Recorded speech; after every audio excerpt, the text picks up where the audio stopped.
Line में है जहाँ पर तमाम ये जो आप देख सकते हैं ये जमावड़ा यहाँ पर आप देख सकते हैं बहुजन क्रांति मोर्चा, भारत मुक्ति मोर्चा, इस प्रकार के 70 ऑफशूट विंग जो है वहाँ पर यहाँ पर धरने पर बैठे हुए हैं। यहाँ पर राष्ट्रीय अध्यक्ष राष्ट्रीय पिछड़ा वर्ग मोर्चा चौधरी विकास पटेल जी यहाँ पर उपस्थित हैं। हम इनसे जानना चाहेंगे, इन्हें भी डिटेन किया गया है, क्या कहेंगे? हम लोग देश के संविधान और लोकतंत्र को बचाने के लिए और SC, ST, OBC माइनॉरिटी के हक अधिकार पर जो हमले हो रहे हैं, देश को लगातार अडानी और अंबानी के हाथों गिरोही रखने की कोशिश की जा रही है। किसानों के ऊपर बड़े पैमाने पर अन्याय अत्याचार हो रहा है, मजदूरों के खिलाफ कानून बनाए गए। तो ये जो तमाम बातें संविधान, लोकतंत्र और देश के विरोध में RSS द्वारा और BJP द्वारा की जा रही है, उसके विरोध में माननीय वामन मेश्राम साहब जो बहुजन क्रांति मोर्चा और भारत मुक्ति मोर्चा के राष्ट्रीय अध्यक्ष हैं, उनके द्वारा RSS हेडक्वार्टर पर महामोर्चा ले जाने का ऐलान किया गया। हाई कोर्ट में हम लोगों के द्वारा ये भी एफिडेविट दे दिया गया कि हम लोग संविधान के दायरे में रहकर शांतिपूर्ण तरीके से ये मोर्चा लेकर जाएंगे, जो कि आर्टिकल 19 में हमारा मौलिक अधिकार है।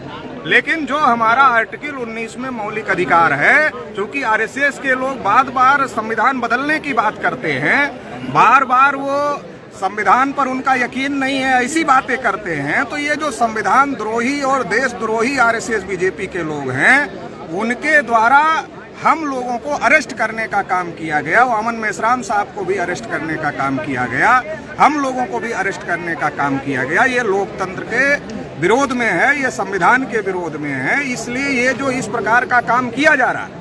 और लोकतंत्र में जो बहुसंख्यक आबादी है, चूंकि इस मोर्चे में OBC के लोग बहुत बड़ी संख्या में आए हैं, SC, ST के लोग बहुत बड़ी संख्या में आए हैं और तमाम प्रकार के लोग इसमें बहुत बड़ी संख्या में आए हुए हैं। तो ये जो बहुत बड़ा बहुजन समाज है, जो मूल निवासी समाज है, जिसकी आबादी देश में 85 से 90% है, उसके हक अधिकार की लड़ाई लड़ने के लिए हम लोग संवैधानिक दृष्टि से यहाँ आए हुए थे।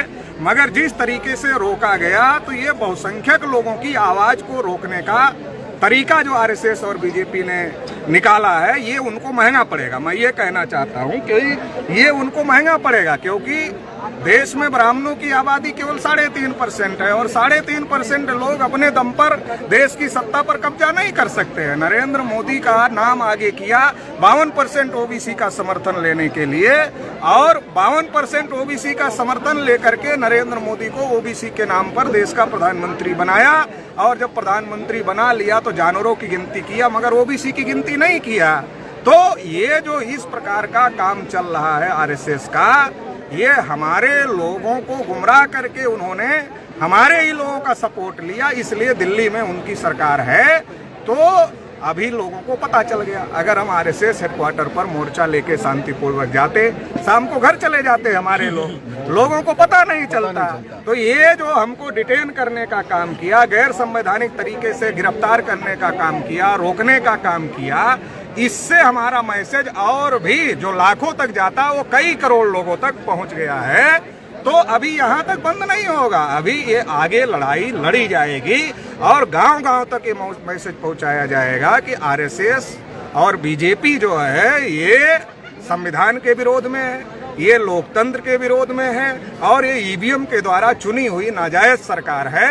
ये मैसेज गांव-गांव पहुंचाया जाएगा और आने वाले समय में इनको सबक सिखाने का काम किया जाएगा। और खास तौर से जो 52% OBC है, OBC को मूर्ख बनाने का काम चल रहा है। वोट लेना हो नरेंद्र मोदी OBC है, और जब गिनती करना हो तो नरेंद्र मोदी OBC नहीं है। तो अभी 52% OBC भी सबक सिखाने के लिए तैयार हो गया है देश भर में।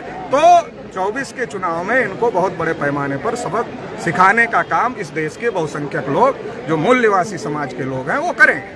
जो बहुजन क्रांति मोर्चा के राष्ट्रीय संयोजक वामन मेश्राम हैं, उन्हें बड़े ही बेदर्दी से खींच करके और डिटेन किया गया, इसको आप किस तरीके से देखते हैं? इस पर क्या किसी भी इतने बड़े नेता को इस तरीके से करना पूरी तरीके से असंवैधानिक और गैर कानूनी है। और बड़े नेता की तो छोड़ो, किसी भी आम नागरिक को भी इस तरीके से जबरदस्ती उठा कर ले जाना, ये मौलिक अधिकारों का भी उल्लंघन है, ये संविधान का भी उल्लंघन है और कोई आदेश पुलिस वालों के पास में नहीं था अरेस्ट करने का, इसके बावजूद भी अरेस्ट किया। ये जो गैर संवैधानिक कृत्य किया है, इसके लिए हम लोग कोर्ट में भी लड़ेंगे और मैदान में भी लोगों को, समाज में भी जागृत करने का काम करेंगे। ये लड़ाई सड़क पर भी लड़ने का काम करेंगे और कोर्ट में भी लड़ने का काम करेंगे, और जो दोषी पुलिस अधिकारी हैं उनके खिलाफ कार्यवाही करवाने तक ये लड़ाई लड़ी जाएगी। तो ये थे हमारे साथ चौधरी विकास पटेल, जो राष्ट्रीय अध्यक्ष हैं राष्ट्रीय पिछड़ा वर्ग मोर्चा के। अभी हमारे साथ में यहाँ पर प्रोफेसर विलास खरात यहाँ पर उपस्थित है, जो कि बीन के राष्ट्रीय सह प्रभारी है। क्या कहेंगे सर, अभी ये सब हुआ है, क्या कहेंगे इस पर? देश और संविधान को बचाने के लिए हम जेल भी जा सकते हैं, जान भी दे सकते हैं। इस पर मैं यही कहना चाहता हूँ कि देश और संविधान सर्वोपरि है। तो आरएसएस को ये लगा कि ये लोग डर सकते हैं, मगर ये लोग डरे नहीं हैं, बल्कि जितने यहाँ हैं उतने ही नागपुर, उससे 10 गुना ज़्यादा नागपुर सिटी के अंदर है। मगर हम लोग संविधान के दायरे में रहकर कार्य करने वाले लोग हैं और हमारा संगठन संविधान को बचाने के लिए यहाँ है। अगर मोहन भागवत ने रोहतक में, हरियाणा, कानपुर, उत्तर प्रदेश में नहीं रोका होता तो ये परिस्थिति उसके लिए नहीं होती, मगर उसकी पचकी हो गई है, उसकी बेइज्जती हो गई है।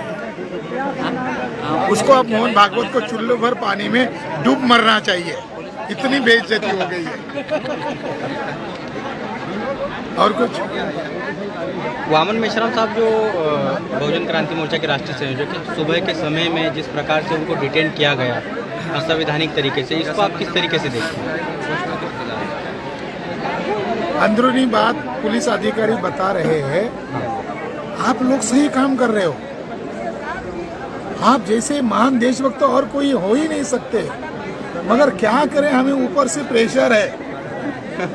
तो इससे आप समझ सकते हो मैं क्या कहना चाहता हूँ, इससे आप समझ सकते हो कि पुलिस वाले बोल रहे हैं वो देशभक्त नहीं है, आरएसएस वाले असली देशभक्त आप लोग हैं। आप डर नहीं रहे हो, मगर क्या करें, आप लोग सही होने के बावजूद हमें ऊपर से प्रेशर है। फिर मैंने कहा क्या करना चाहिए, तो उन्होंने कहा जब आपकी सरकार आएगी हम आपकी मानेंगे।